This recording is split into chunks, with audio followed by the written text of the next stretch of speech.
And the applicant to the prosecution have not suggested so.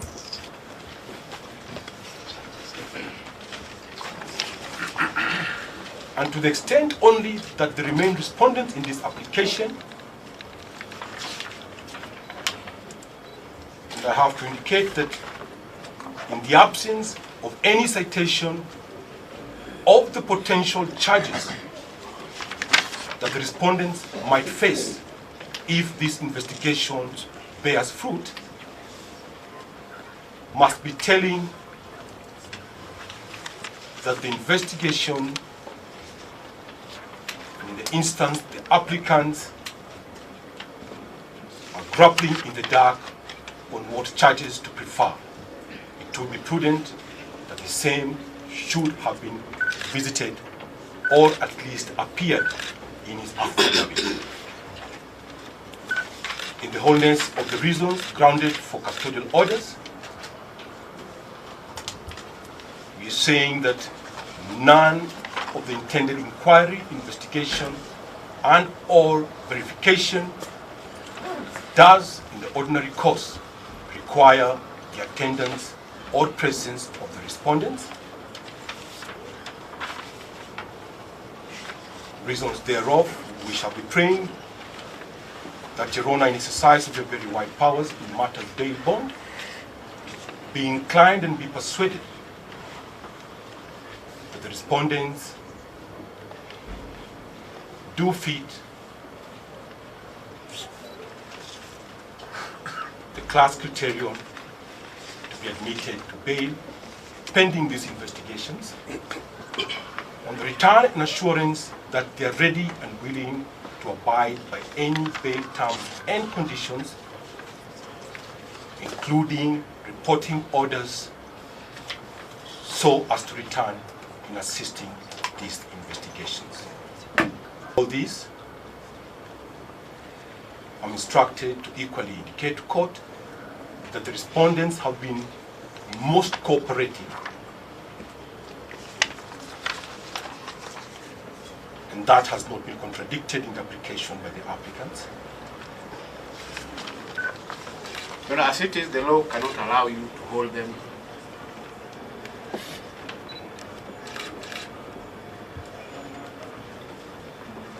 and you can only release them on bail. And you can only release them on bail.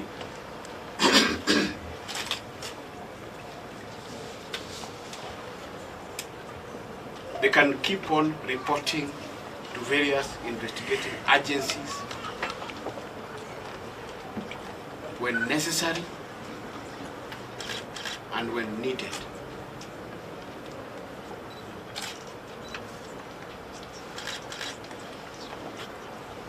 They have been custody beyond the period required by the Constitution for extension of custody.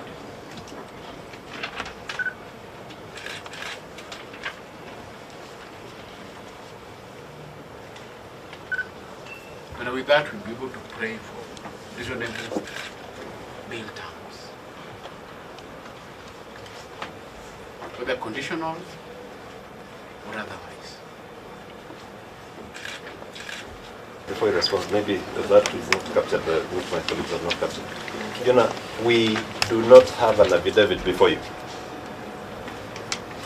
What we have are mere pieces of paper, paragraphs from number 1 to 8, with paragraph 8 having Roman 1 to Roman 11. So in essence, there is no affidavit capable of any consideration by this court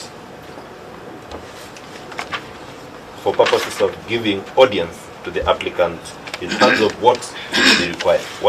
The reason why we are saying that is that an affidavit, as we know it, must be commissioned. So we are saved going by the word under oath that the said Daniel Kiptalam gave, which is not convincing at all in terms of presenting compelling reasons why the respondent must be in custody. The third respondent that I represent only has issue, that is the IO, has issue with her identification. This is something that can be done within an hour because the National Registration Bureau is just here. It can be done within an hour for purposes of knowing that she is a Kenyan through her identification credentials with the National Registration Bureau.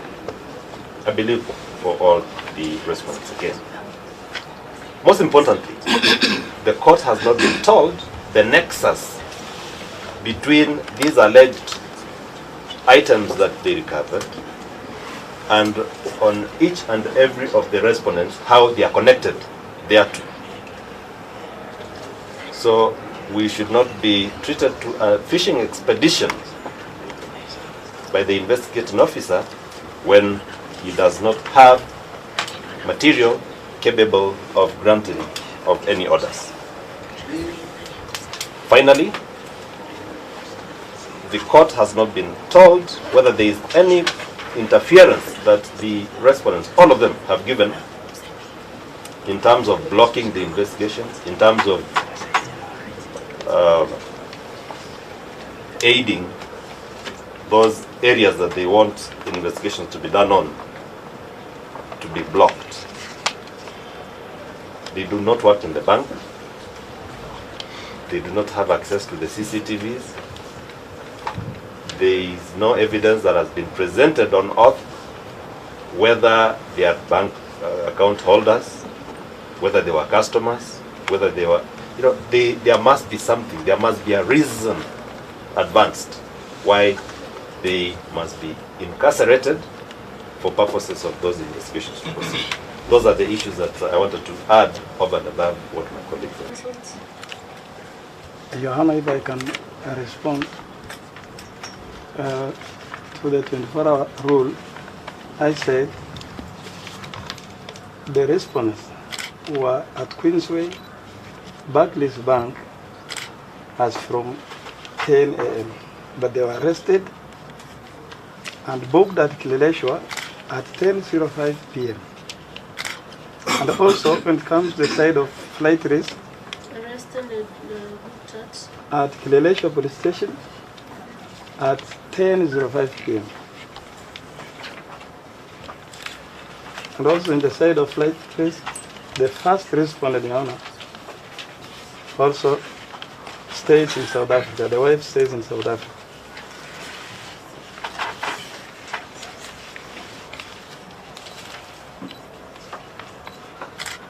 And since there was no court sitting past 10:05 hours, Your Honor, the stipulated time, Your Honor, will elapse today. That's all, Your Honor. Your Honor, in respect to the time of arrest, in his initial submission, when he was applying for extension, he submitted that they were arrested at 10 a.m. And it was all in social media. We all saw it. And arrest means, one of the way of arrest, it means you restrain somebody from liberty. Which they did, we all saw it. When they've been a car, so that is the time of arrest. So if they are buying time in between from 10 and they decided to book them at 10 p.m., that does not mean that the arrest is at 10 p.m. Arrest is the point when an individual is restrained by a person permitted by law to arrest. So 24 hours lapsed. Yesterday at 10, and that is why they brought, this file was opened yesterday. They brought them yesterday. Number two. Make it clear. Yes. 24 hours lapsed yesterday at what? 10 At p.m. 10 a.m. Yes, because the rest was on 19th at 10 a.m. as confirmed, and you also it. Now, on the issue of the first respondents, and on the issue of identity, let's say, for example, that's it. You know, the first respondent is a Kenyan citizen by birth, has a PhD in law from Mathura's University, India, has been the chairman of Riara Group of Schools for the last 7 years.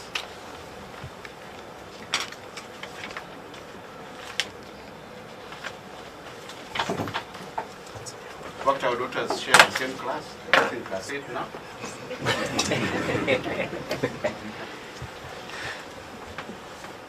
Of course, the wife is not a Kenyan, but is a Kenyan, and has been an aspirant for the Homa Bay or Rangwe seat in 2017 general elections. This is not Kenya to many. Homa Bay? Or Rangwe constituency. The 2017 elections. And identity is so simple. If you want to go to the bank, you check bank accounts, the ID is there already given to for investigation. And therefore the issue of identity and other issues arising should not be. We should not surpass the constitutional protections or right available to the first accused person.